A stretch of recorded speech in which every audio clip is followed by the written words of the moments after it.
Hello again, witches, seekers, and friends, and welcome to the Fat Feminist Witch Podcast, the show where we do a little ranting, raving, and wand waving.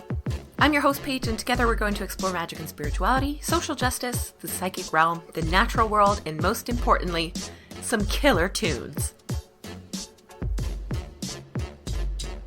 Hey witches, and thank you so much for joining me today for episode 67 of the podcast, all about the most potent form of magic, music. Now, you might be thinking, but Paige, you literally talk about music all the time. Every episode of this show mentions rock and roll. And you're right. That sounds like me. Today, I'm not only talking about music I like and how it inspires me, but I'm talking magical musical instruments, chakra music, using music for divination, and the number one most witchy song in the history of time, and my personal favorite, I Put a Spell on You. So let's start there. Every time you tune in and you hear the theme music for the Fat Feminist Witch, you are hearing notes from I Put a Spell on You, originally written and released by Screamin' Jay Hawkins in 1956. Aside from, my own theme music, I can damn near guarantee that if you live in a place that celebrates Halloween, you've heard a version of this song on the radio, in commercials, and probably even in a witchy Halloween favorite movie, Hocus Pocus, starring Bette Midler. Amazing. It's the most fantastic and expressive song in the history of rock and roll, and the man who wrote it is an absolute legend. Let's not beat around the bush here, folks. Screamin' Jay Hawkins was one of the greatest singers of all time. Before I Put a Spell on You, Jalacey Hawkins was an average but talented blues singer writing a ballad for his lost love. His voice was silky smooth, and his songwriting was great. But once he started screaming, Jay Hawkins became something almost otherworldly. I Put a Spell on You is loud, slow, and full of guttural screams and moans that could make Marilyn Manson clutch his pearls. I start to sweat every time I hear it. Of course, the song would have been a slow blues ballad, as was his style, if it weren't for a huge order of bourbon and ribs, because there's just nothing like good old-fashioned rock and roll. Not only did this song, born out of longing and alcohol poisoning, change Jay Hawkins, but it changed the history of music, and rock music especially, forever. Not everyone likes the shock rock or the over-theatrical rock and roll, but I personally think that the world is a better place having artists like Alice Cooper and David Bowie and Freddie Mercury of Queen in it. None of them would have put on the types of shows that they did if Screamin' Jay hadn't done it first.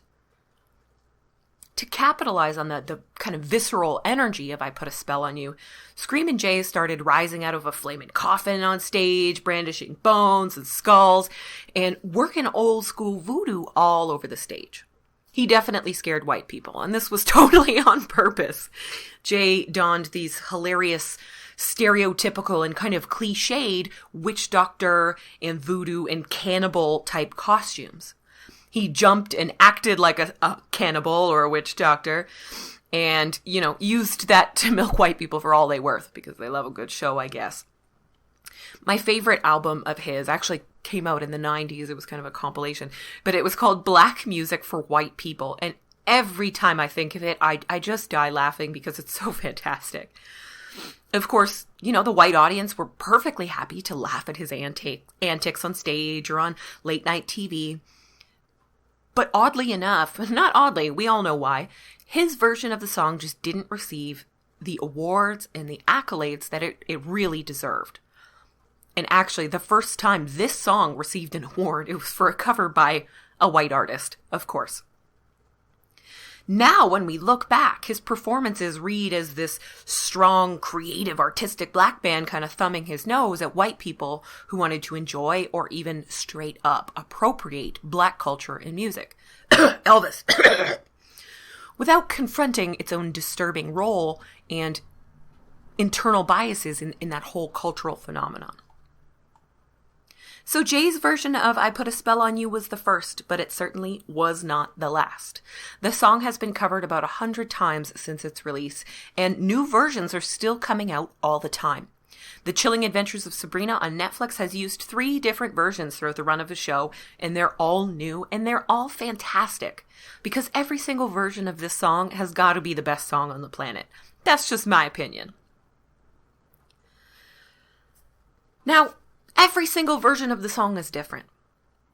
Though the message doesn't always seem obvious in other versions of the song, when Nina Simone covered it, she harnessed that strong and very primal energy into this strong black femininity. Her version is incredibly sensual.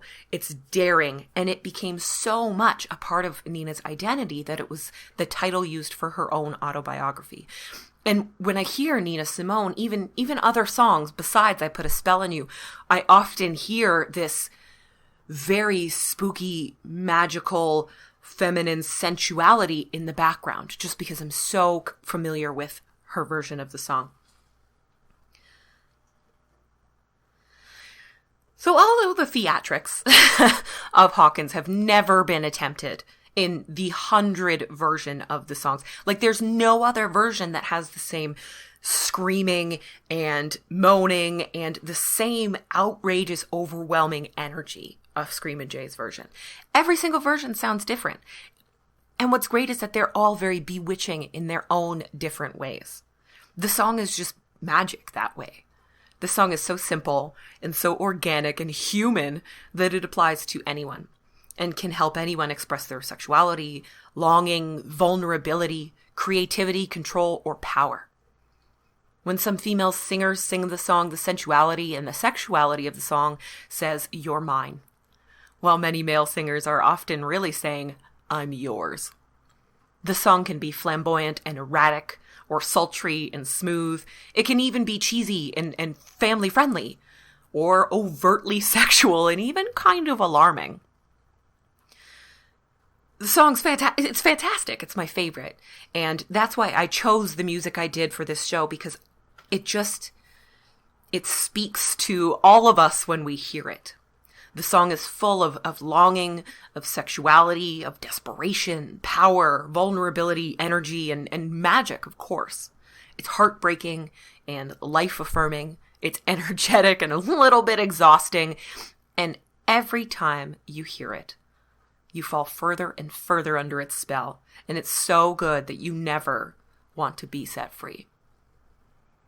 Some version of I Put a Spell on You finds its way onto every playlist I make to do with witches or magic or Halloween, and every playlist I make to be listened to while working actual magic, as do many other Screamin' Jay hits, since many have these magical rhythms and this same overwhelming voodoo imagery. In the song Voodoo Priestess, he talks about different cultures and spiritualities like voodoo and the Moonies and metaphysics and the supernatural with a woman before really getting into the song. And She Put the Whammy on Me, this is a song about a bad bitch putting the mojo on Screamin' Jay to make him love her and stay faithful and be obsessed. He wasn't faithful, so if she did it didn't work, but she still tried. He also specifically describes her as big multiple times in the song, and I love that. Brujo, which is a song named after the Spanish word for a male sorcerer or magical practitioner, is all about, much like our fave, casting a spell on a woman to make her think of him all the time, for him to always be around when she looks in the mirror, when she, isn't paying attention. Feast of the Mau Mau, super fun song. And there's many versions, but Feast of the Mau Mau reminds me a lot of the Johnny Otis song, Casting My Spell. Oh my God, so fun.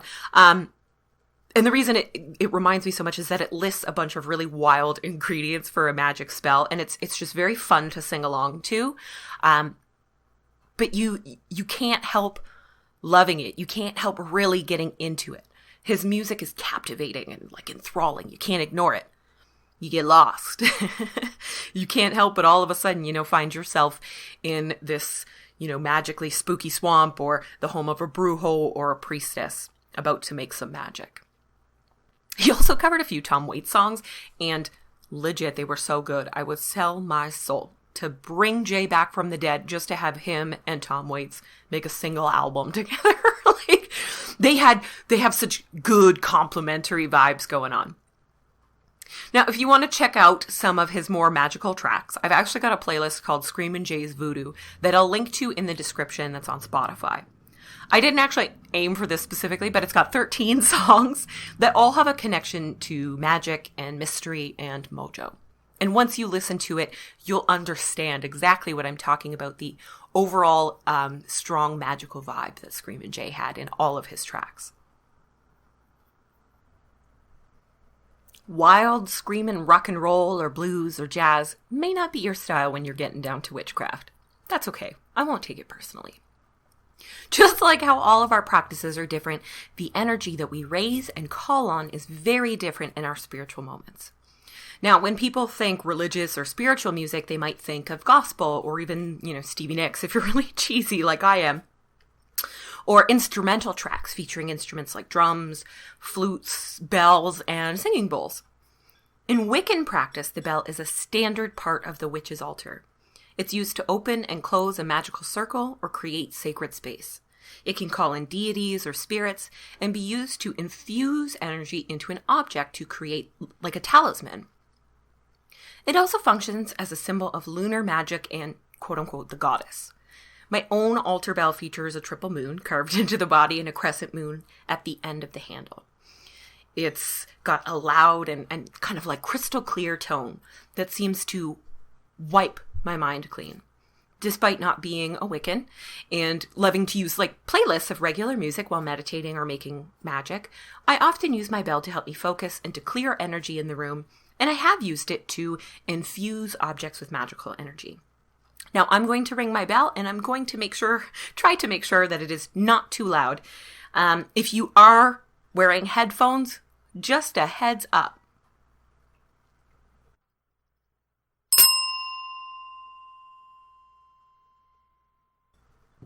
Nice, right? Actually, it was cool. Not to bring up Sabrina again, but in the very first season, I think it might have been the very first episode, she uses a bell in the woods, and it's the exact same one. But her tone is a little different than mine, which is interesting. So it's pretty common to use water or smoke to clear a space of energy, or to clear your aura or personal field of energy. But music and sound are just as effective. Much like smoke and water, sound waves can reach places that we just can't. It can bounce around corners and through stairwells. It can reverb through walls, go under furniture, and push all of that energy you don't want hanging around right out the windows and doors and air vents.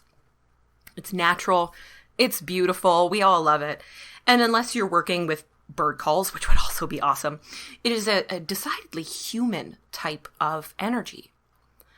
Though many animals make sounds we hear as musical, and birds really do make songs. They create specific songs for themselves and for their mates. To our knowledge, most animals don't really possess the ability to really jam out or follow music. Birds seem to be the best at it, which is no surprise. And some have even showed that they're not just like mimicking a voice on the record, but getting into the beat or the rhythm of the song. But many animals react to music in their own way. My bunny, Jimmy Hoppa, he was a fellow fan of one of my favorite singers, Al Green. And I think it's because Al Green, it's very smooth music with a really nice bass. And I played it on a record, so you could really feel it on the floor. He would sit in front of it, and it would always chill him out. It also, it puts me in a really good mood because it's some of my favorite. And I think he would pick up on that emotional, that good emotional vibe I'm getting from the music. My cat, Clover, gets super lovey-dovey and really cute whenever I play anything by Solange Knowles. He loves Solange, like he loves her so much, and he will actually kind of protest if I turn it off while he's chilling. Like if I turn it off and he's, sitting on the couch with his eyes closed, just looking like he's sitting in a sunbeam even on a rainy day, if I change the song or put on something different, his eyes come right open and he meows and he'll come right up to me like, "What are you doing? That's my jam." It just makes me laugh. I love that.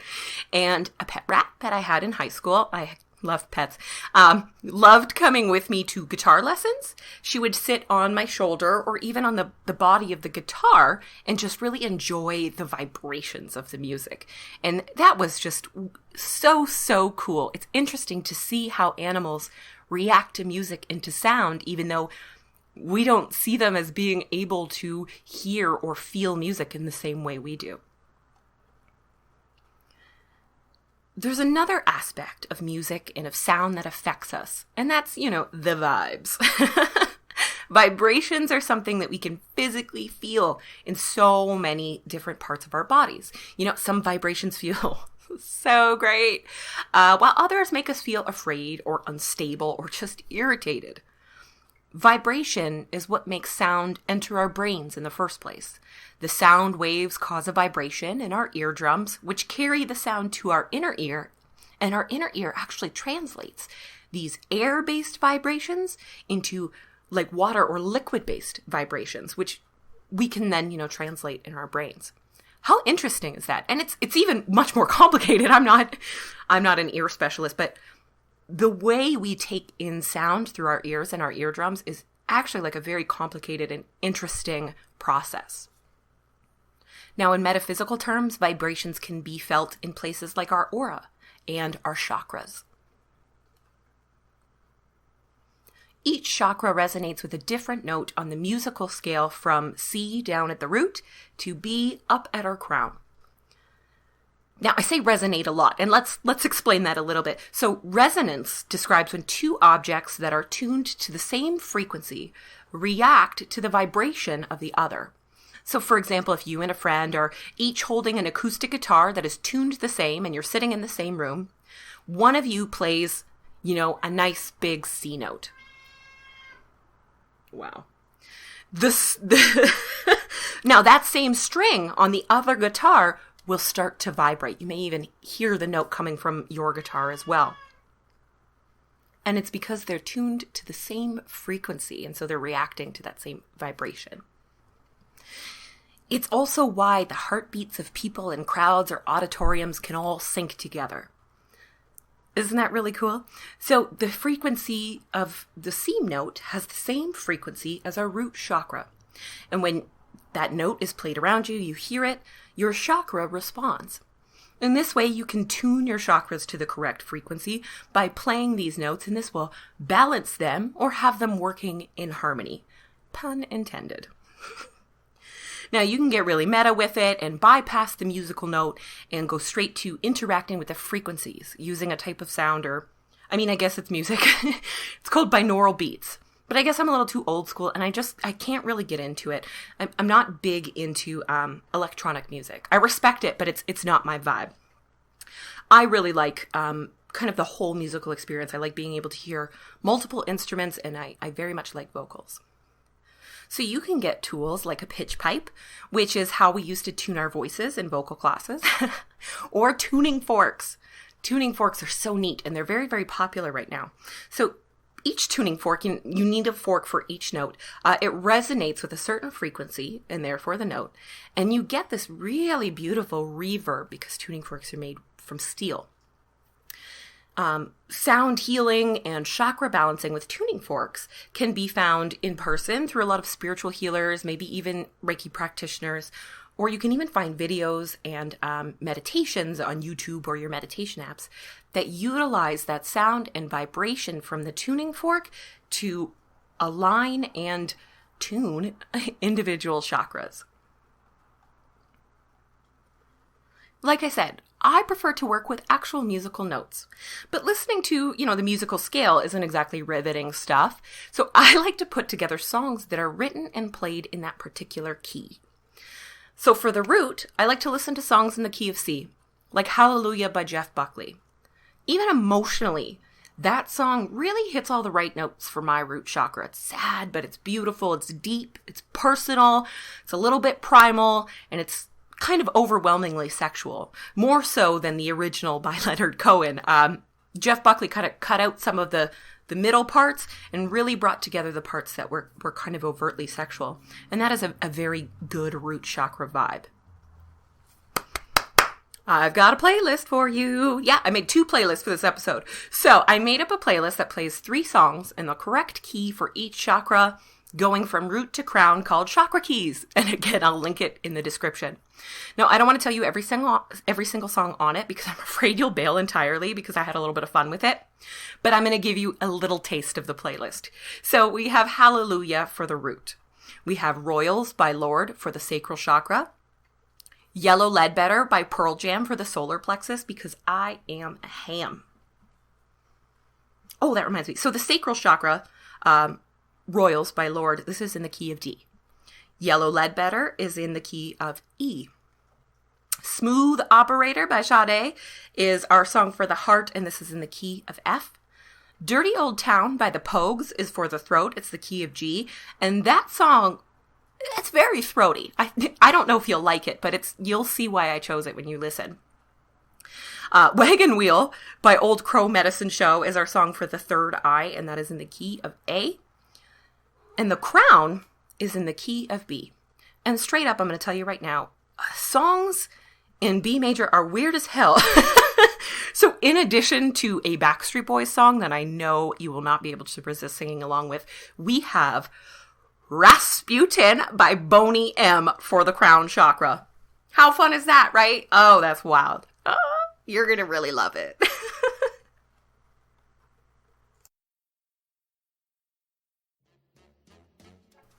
We talk a lot about mental health here on the show, and I guess more specifically, the barriers that I came up against when I was seeking out treatment for my mental illness. I've also been very fortunate to share the strides that I've made since then and the support that I was able to find. Sharing that with you showed me just how important it is to be able to talk about what you're going through and to get support from someone or many someones who care. That's why I'm proud to have BetterHelp as one of the sponsors of the show. BetterHelp is an online service that can connect you with real licensed therapists who can be available to talk on your schedule and right where you are. They have 4 different ways to communicate: text, chat, phone, and video calls. And there are professionals with a wide range of specialties. So there's a really good chance that you can find someone who's perfect for you, all without having to leave home. Everything's confidential. If you ever feel like your counselor is just not the right fit for you, you can switch right away. There's no charge. This service is very affordable compared to in-person therapy, and they even offer financial aid for those who need it. It's okay to need help sometimes. You deserve to get better, and you can start that journey at betterhelp.com/fatfeministwitch to save 10% off your first month. That's betterhelp.com/fatfeministwitch. What if soldiers in the United States Army were actually witches? Well, in Motherland, Fort Salem, that's exactly the way it is. In a witch army, the women are the ones with the power. Motherland, Fort Salem is the new original TV series on Freeform from the creator of Claws and executive producers of Succession. Over 300 years ago, witches made a deal to end their persecution. In exchange for their freedom, they would become the country's front line of defense.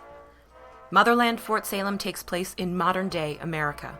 Follow 3 new cadets as they turn their immense power into weapons, from basic training to learning how to bring the full fury and destruction of an actual tornado against the enemy. And there is one hell of an enemy. A chilling terrorist group known as the Spree have begun to tear the country and the world apart. And these women are our only hope. They were born witches. They will be made warriors. Motherland, Fort Salem premieres Wednesday, March 18th on Freeform. A pretty popular type of magical musical instrument is the standing bell or the singing bowl.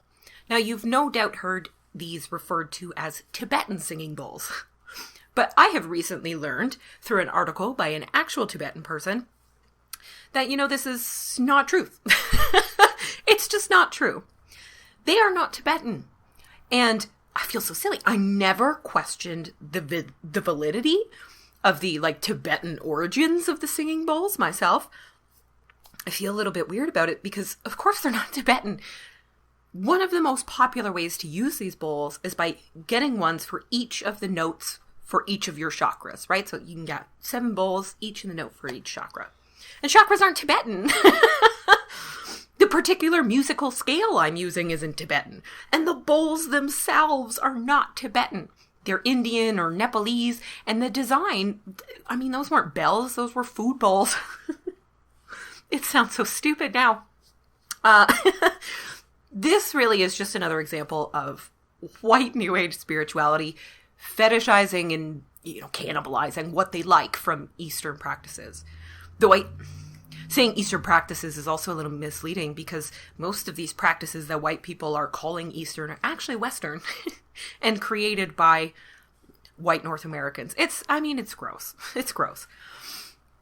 Now, all of that being said, singing bowls are a bell, a beautiful bell, and a musical instrument with the really, really interesting sound that reverbs all through the body.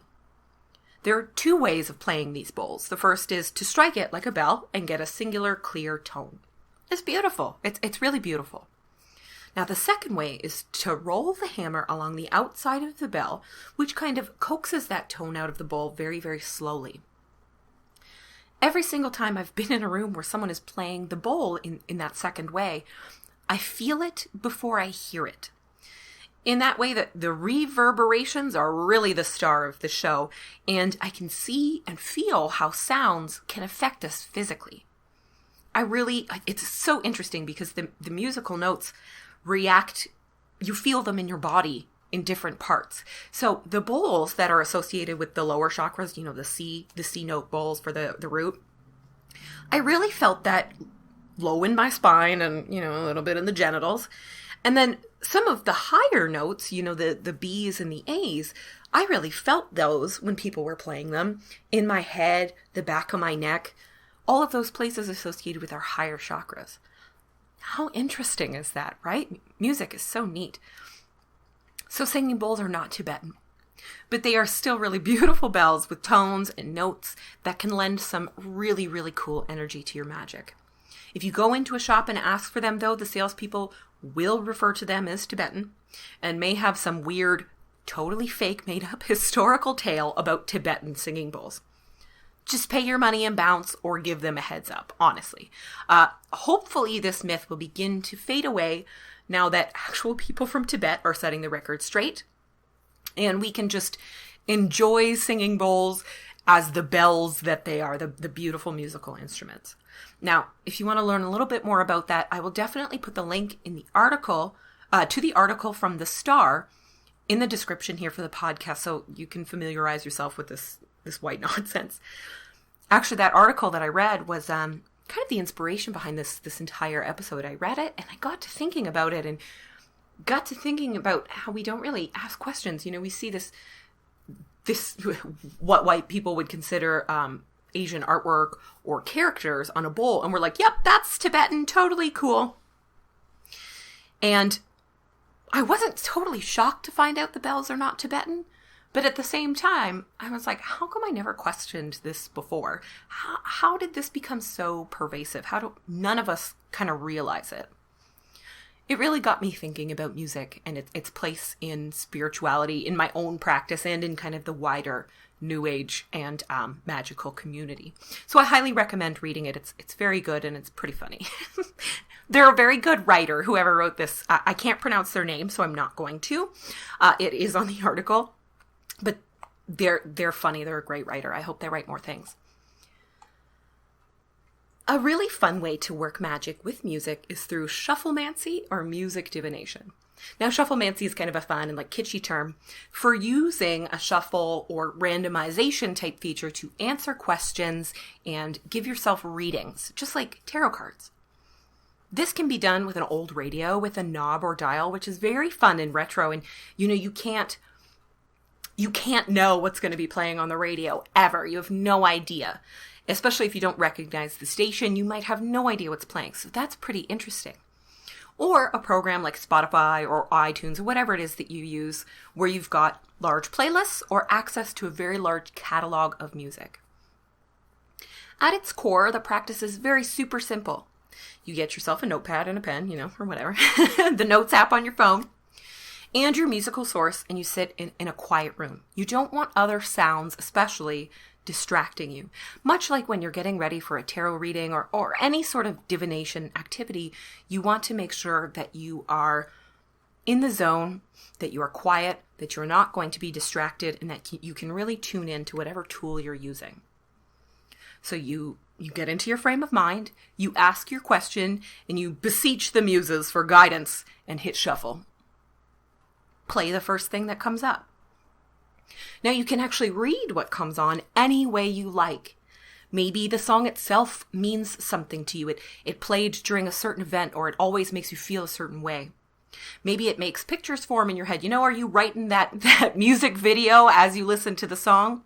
The lyrics could have answers. You may have to look up the lyrics a little further, or maybe it's something maybe you can hear keywords. The notes being played and the key the song is in now can resonate with certain parts of your body and certain parts of your metaphysical body.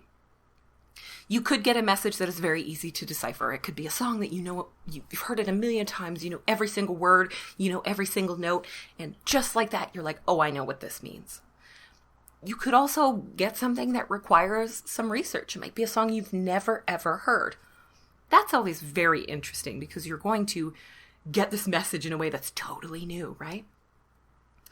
The nature of the song could also lend you a clue. So if you ask a question about a relationship and you get a wicked breakup song like something like Cry Me a River by Justin Timberlake, so not a good sign for you, not a good sign. But then if you ask about a promotion or a pay raise and you get something like Money by Pink Floyd or Juicy by Biggie, I'd say that you can expect to have some money or to be ballin' in the future. Awesome. I really like Cream by Wu-Tang Clan, so like Cash Rules Everything Around Me. When that comes up when I'm doing money magic or something, I'm like, hell yeah! So great. You can also personalize it a little bit further by making a big playlist of every love song, good or bad, that and use that for love divination. And you can do that, so on and so forth for every topic if you want. I have a card deck called the Music Oracles deck, and each card features a different musician. The cards all have little sayings or advice based on the character of the person on the card. So it's not a direct quote, but it's really based on their vibe. And that can help. But I also like to then listen to a few songs by the artist to kind of clarify some meaning or look to their life story for guidance. So for example, there is an Amy Winehouse card. I am an Amy Winehouse superfan. I love her. But her very short life was sad, deep, emotional, chaotic, and just littered with overindulgence in all the wrong things. The wrong drugs, the wrong drinks, the wrong dudes. Love was all encompassing for her. It was life and death. She put her full heart and soul into every relationship and then poured it out in the songs that she wrote about it. In a love reading, getting Amy's card can be a sign that you need to be more vulnerable and open up, but without losing yourself. It's time to enforce your boundaries, but allow yourself to actually feel love to the fullest.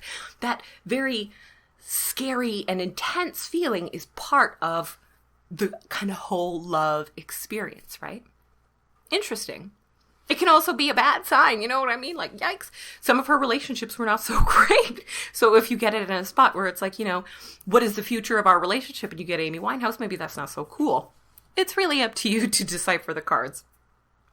But it's a really cool deck. And I like to use it along with tarot cards or first thing in the morning to kind of help me set the tone for the rest of my day. I have even used the cards to make playlists. I intuitively choose cards and then I put together some of my favorite songs from each one of the artists into one list. And I listen to it for, the answers or to help me accomplish the things I need to that day. It's really effective and it can also be incredibly interesting and fun. You can find new things that you've never heard of. Not every artist in the deck is a modern popular artist. We've got classical artists, there's rock and roll, there's pop, there's quote unquote world music from all over. So it is a really, really neat deck, and it's been really fun to read with and to work with. So I hope what you come away with from this episode is that music, no matter your level of interest in it, can be a powerful magical tool that you can incorporate into your practice in a variety of ways. Music tells stories, it elicits deep emotions, and even resonates with our physical and metaphysical bodies. It's a tool for communicating with one another on a universal and soul level. A cellular level. Oh, why is that stuck in my head? It really is the oldest form of magic that we humans ever created. and we continue to share, create, and recreate it every single day in an effort to share our deepest selves with others and with the universe.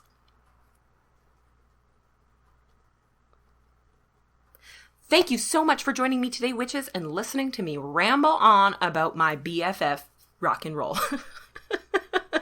It really did save my soul. I hope you enjoyed it. If you want to find out more about me or about the show, you can do that by visiting my website at thefatfeministwitch.com and searching The Fat Feminist Witch all across social media. If you check out any of the playlists that I've mentioned today, you can absolutely tag me and let me know what you think. Did you know that my very first book, Green Witchcraft, was just released on February 25th? That was Tuesday. Also, Fat Tuesday / Mardi Gras. This practical guide to discovering the magic of plants, herbs, crystals, and beyond can help you create a relationship with the earth, no matter which part of it you happen to be standing on at the time. And you can learn to work natural magic into your practice. You can get it now in paperback or ebook form from any of your favorite book retailers online. And of course, I would love it if you would request it at your local witchy shops so it is available that way. Want to support the podcast? You can do that by going to my website, thefatfeministwitch.com, and clicking the button that says Buy Me a Coffee to make a one-time donation. You can also join my private Patreon group for $10 a month by going to patreon.com/thefatfeministwitch. And you can advertise here on the show.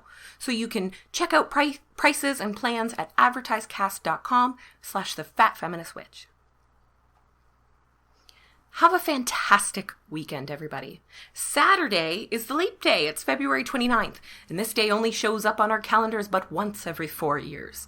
So I will be putting up your tarot scopes for March on that day using the Miss Cleo Tarot Power Deck and the Music Oracles deck to help you work some magic for the month ahead. So I hope you check that out. Enjoy the rest of your February, witches. We are coming into March, and the beginning of spring is only a few weeks away. I can't wait.